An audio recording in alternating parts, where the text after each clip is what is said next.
نحمدہ ونصلی ونسلم علی رسولہ الکریم اما بعد اعوذ باللہ من الشیطان الرجیم بسم اللہ الرحمن الرحیم وذروا ظاہر الاسم وباطنہ صدق اللہ العظیم اللہم صلی علی سیدنا و مولانا محمد معدن الجود والکرم وآلہ وصحبہ وبارک وسلم۔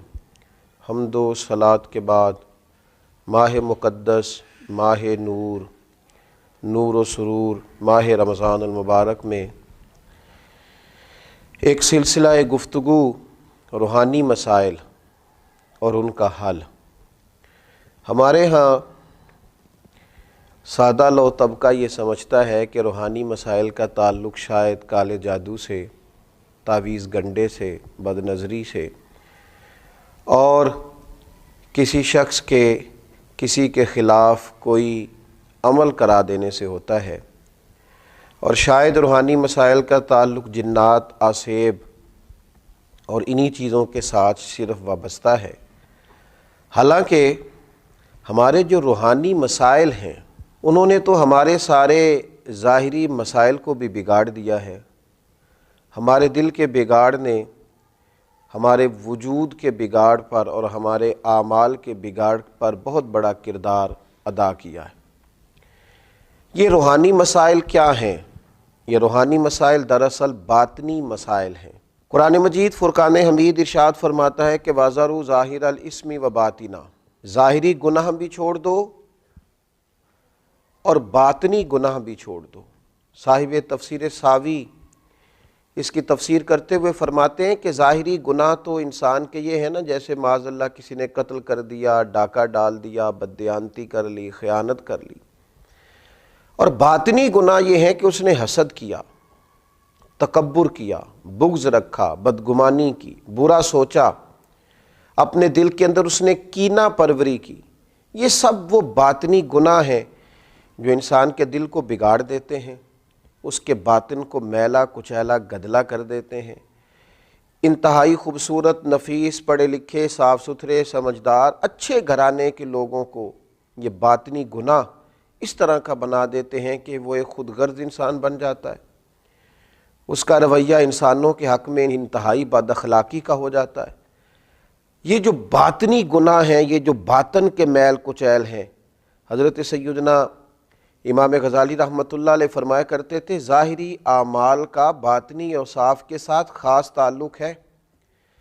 فرماتے ہیں اگر باطن خراب ہو جائے تو ظاہری اعمال بھی خراب ہو جاتے ہیں، اور اگر باطن اجلا ہو، خوبصورت ہو، صاف ستھرا ہو، عاجزی والا ہو، انکساری والا ہو، خیر خواہی والا ہو، اللہ کے بندوں کی محبت والا ہو، اچھی سوچ والا ہو، اس کے اندر یہ ساری خوبصورتیاں موجود ہوں تو پھر انسان کا باطن بھی سنور جاتا ہے۔ ہمارے دلوں کے اندر بعض ایسی چیزیں ہوتی ہیں جو ہمارے لیے انتہائی خطرناک ہوتی ہیں۔ حسد کا سادہ معنی جو ہمارے ہاں کیا جاتا ہے وہ جلنا ہے۔ تو مجھے بتائیے جو آدمی جل رہا ہوگا وہ سکون کیسے پائے گا؟ بغض کا معنی دل پر کسی کے لیے بوجھ رکھنا بھی کیا جاتا ہے۔ تو جب اپنے دل میں کسی کے لیے بوجھ رکھا جائے گا، تکلیف محسوس کی جائے گی، تو کیا انسان قرار پائے گا؟ تکبر کا معنی یہ ہے کہ آپ نے اپنے آپ کو بڑا جانا، کسی کو چھوٹا اور حقیر سمجھا۔ تو جب ہر وقت آپ اپنی بڑائی ہی کے چکر میں پڑے رہیں گے تو کیا دل کو قرار آئے گا؟ تو یہ وہ باطنی اور روحانی مسائل ہیں جو سامنے والے کا تو شاید کچھ نہیں بگاڑتے، لیکن اپنے آپ کو وہ تکلیف میں، اذیت میں، پریشانی میں مبتلا کر دیتے۔ تو ان روحانی مسائل کی معرفت رکھنا، ان کا خیال رکھنا، نبی اکرم نور مجسم صلی اللہ تعالیٰ علیہ وسلم نے فرمایا تمہارے وجود میں گوشت کا ایک لوتھڑا ہے، اگر وہ ٹھیک ہو گیا تو سارا جسم ٹھیک ہو گیا، اگر وہ بگڑ گیا تو ہر چیز ہی بگاڑ دے گا، بگڑ گئی ساری چیزیں۔ یا رسول اللہ صلی اللہ تعالیٰ علیہ وسلم وہ کون سا لوتھڑا ہے؟ تو فرمایا وہ تمہارا دل ہے۔ اگر تمہارے دل کے اوپر میل کچیل ہو، بغض ہو، عداوت ہو، کینہ ہو، حسد ہو، تکبر ہو، بدگمانی ہو، تو وہ سارے جسم کو بگاڑ دے گا، تمہیں شدید تکلیف میں مبتلا کر دے گا۔ لیکن اگر دل صاف ہو، اگر دل میں عجز ہو، اگر دل میں محبت ہو، اگر دل میں خلوص ہو، دل میں للہیت ہو، اگر دل کے اندر کسی کے لیے درد ہو، خیر خواہی ہو، تو پھر یہ دل باقی اعمال کو بھی سنوار دے گا۔ اسی لیے امام غزالی رحمۃ اللہ علیہ فرمایا کرتے تھے کہ دل ایک تنے کی طرح ہے، درخت کا جو تنا ہوتا ہے اس کی مانند دل ہے۔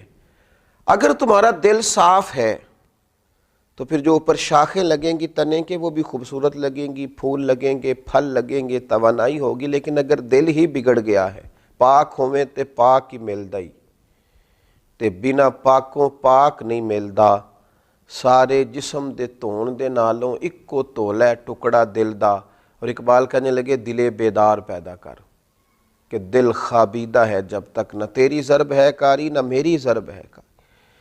دل اگر صاف ہو، یہ جو باطنی ہمارے مسائل ہیں، یہ جو روحانی مسائل ہیں، جب تک ان کا ادراک نہیں ہوتا، اعلیٰ حضرت فاضل بریلوی رحمۃ اللہ علیہ فتاوی رضویہ شریف میں ارشاد فرماتے ہیں کہ جو مسائل ہیں نا علم قلب کے، دل کے جو مسائل ہیں، فرماتے ہیں یہ بھی فرض ہے ان کا سیکھنا بھی۔ کون سے مسائل؟ فرماتے ہیں جیسے تواضع سیکھنا، جیسے توکل سیکھنا، جیسے اخلاص سیکھنا۔ اس طرح باقی مسائل سیکھنا فرض ہے، یہ بھی سیکھنا فرض ہے۔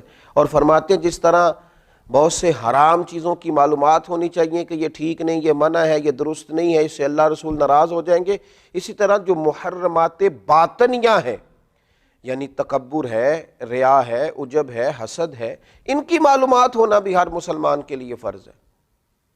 اور پھر آگے چل کے آپ ارشاد فرماتے ہیں عظیم روحانی پیشوا سلسلہ قادریہ کے عظیم روحانی بزرگ اعلیٰ حضرت فاضل بریلوی رحمۃ اللہ علیہ ارشاد فرماتے ہیں جس طرح پنجگانہ نمازوں کی فرضیت جاننا ضروری ہے، اسی طرح حصول اخلاص کا علم ہونا بھی ضروری ہے، اس لیے کہ ہر عمل کی صحت، ہر عمل کا ٹھیک ہونا، اللہ کی بارگاہ میں قبول ہونا اخلاص ہی کی بنیاد پر ہے۔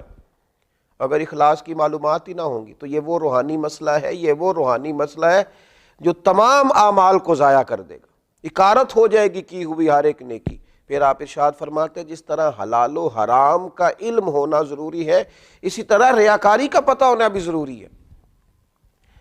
فرماتے ہیں بڑے بڑے عابد ہیں، بڑی بڑی بہترین عبادت ہے، پر اپنے دکھاوے کی وجہ سے، ریاکاری کی وجہ سے اس عبادت کو ضائع کر لیتے ہیں۔ اعلیٰ حضرت فاضل بریلوی رحمۃ اللہ علیہ فرماتے ہیں جس طرح ظاہری اعمال، ان کے فرائض، سنن، واجبات کا جاننا ضروری ہے، اسی طرح انسان کے لیے خود بینی اور حسد کے مسائل کا جاننا بھی ضروری ہے، اس لیے کہ حسد تو اعمال کو کھا جاتا ہے جس طرح لکڑیاں کھا جاتی۔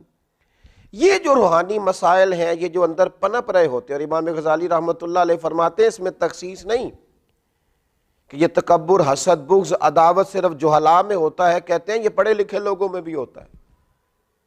اس میں تخصیص نہیں کہ یہ صرف غریبوں میں ہوتا ہے، یہ امیروں میں بھی ہوتا ہے، یہ صرف نادانوں میں نہیں ہوتا، سمجھدار لوگوں میں بھی ہوتا ہے۔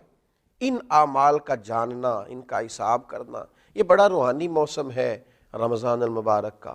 اس مقدس موسم کے اندر جہاں ہم اپنے ظاہری اعمال پر توجہ دیں گے، جس طرح ہم اپنے نماز کو ٹھیک کریں گے، وضو کو ٹھیک کریں گے، جس طرح زکوٰۃ ادا کی جائے گی، اسی طرح روزہ ایک باطنی عمل ہے جو اللہ اور بندے کے درمیان راز ہے۔ تو روزے کے باطنی عمل کے ساتھ ساتھ ہم اپنے باقی اعمال پر بھی توجہ کریں کہ ہمارا دل کہیں حسد کا شکار تو نہیں، بغض کا شکار تو نہیں، عداوت کا شکار تو نہیں، بدگمانی کا شکار تو نہیں، عجب کا شکار تو نہیں۔ اگر دل کے اندر یہ ساری بیماریاں ہوں گی تو یاد رکھیے گا سارے اعمال کے باوجود، ساری نیکیوں کے باوجود انسان نہ قرار پا سکے گا، نہ وہ نیکیاں اللہ کے حضور قبول ہوں گی، نہ اسے کوئی فائدہ ہوگا۔ اپنے ان روحانی مسائل کے حل کے لیے سب سے پہلے کوشش کی جائے، اپنے باطن سے ان قدورتوں کو، ان بیماریوں کو، ان چیزوں کو سب سے پہلے نکالا جائے۔ اگر دل صاف ہو جائے، دل پاک ہو جائے، دل طہارت والا ہو جائے، دل عاجزی والا ہو جائے، دل درگزر والا ہو جائے، دل خلوص والا ہو جائے، للہیت والا ہو جائے، دل اللہ کی محبت والا ہو جائے، رسول اللہ کی غلامی والا ہو جائے، تو پھر دل دریا سمندروں ڈونگے کون دلاں دیاں جانے، 14 طبق ساڈے دلے دے اندر، اسی تمبو وانگوں تانے، اور پھر تو کیفیت یہ ہو جاتی ہے کہ ہم نے دل میں سجا رکھی ہے تصویر یار. جب یہ ساری بیماریاں نکل گئیں اب ہم نے دل میں سجا رکھی ہے تصویر یار. بس ذرا گردن جھکائی دیکھ لی. اللہ تعالی ہمیں ان روحانی مسائل سے نجات عطا کرے اور ان بیماریوں سے شفا عطا کرے. آخر دعوانا الحمدللہ رب